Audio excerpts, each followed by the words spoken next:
Well, greetings. Another edition of Calf Chat here. I'm Noah Litherland. Today we're going to talk a little bit about lactose feeding rates and how that may impact the other end of the calf from a manure standpoint.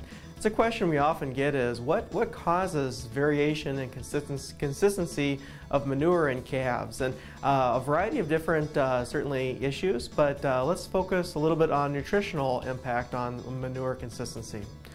The first thing that we think about with baby calves is lactose intake. Lactose is a natural laxative and can certainly speed the rate of passage through the GI tract, and that's certainly a good thing to a point. But too much lactose can definitely cause calves to be a little bit on the loose side. The other thing that can cause calves to be loose is too high of sodium levels. Sodium levels work a little bit like lactose in that they pull water into the intestinal lining and cause the nutrients to speed through the GI tract much faster. So having an appropriate amounts of lactose and sodium. So what are the threshold levels?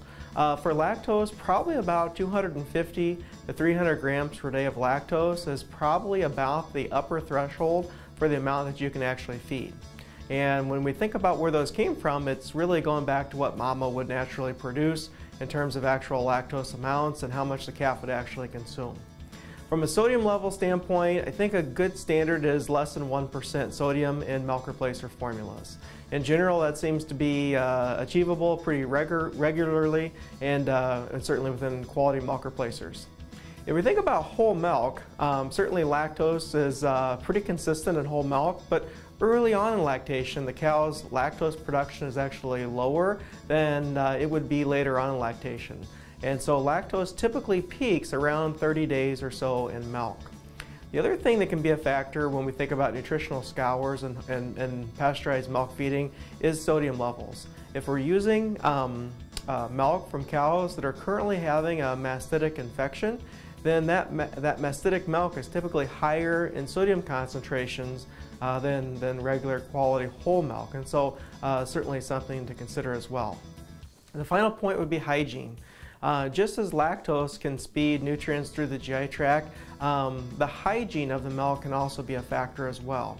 Whenever milk bacterial counts increase, the osmolality of milk appears to increase as well. And so the cleaner of milk is, the lower the osmolality. The less hygienic milk is, then the osmolality actually increases. And so that can also work just like lactose and speed nutrients through the GI tract faster than you'd really like to.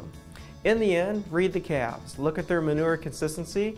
Calves should have nice, consistent manure and clean tails as far as that goes. And so as we continue to evaluate good quality calf nutrition programs, lactose feeding rates is certainly an important consideration.